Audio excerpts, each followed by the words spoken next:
Hi, it's Joy Bow, your local mortgage pro. I've got my blazer and my cat, and I'm ready to talk to you about this morning's Bank of Canada announcement.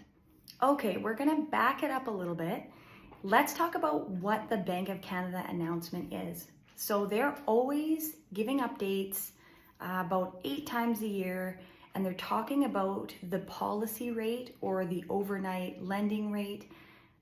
That's what they're talking about. They are not talking about mortgage interest rates. So let's just start with that. The second thing you need to understand is what the heck a BIP is, or a BEEP. So that BPS, that's what they're talking about when they're like the rate change 50 bips or 50 beeps. That's just 0.5%. So if it were 100 bips, then that would be 1%. Now, when the policy rate changes, when it goes up or down, that's triggering the lender's prime lending rate to go up or down by however much that the adjustment was. So today's announcement was 0.5%. That will trigger all the banks and lenders to lower their prime lending rate by 0.5%.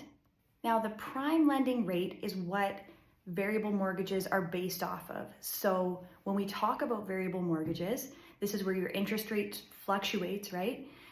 We're talking about the prime lending rate that the lender has minus whatever the variable discount is equals the rate, right? So the prime lending rate was 6.45 until this morning. It'll change now.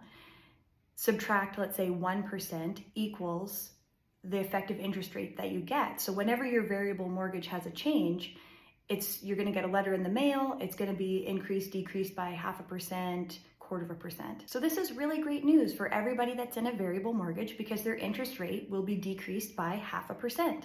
So if you recently bought a home and you have a fixed interest rate, or you've been living in a home for a long time and have a fixed interest rate, this has nothing to do with you. This is only for folks that are in a variable mortgage. And it depends what type of variable. If it's a true variable, then your payment isn't going to change. If it's an adjustable variable, it means that the interest rate and the payment are adjusted every single time. So effectively your payment is going to decrease, right? With this 0.5% decrease in rate. So talk to your professionals, talk to your mortgage broker, ask me a question, talk to your realtor, ask for advice before you make assumptions. And if you have any questions at all, reach out.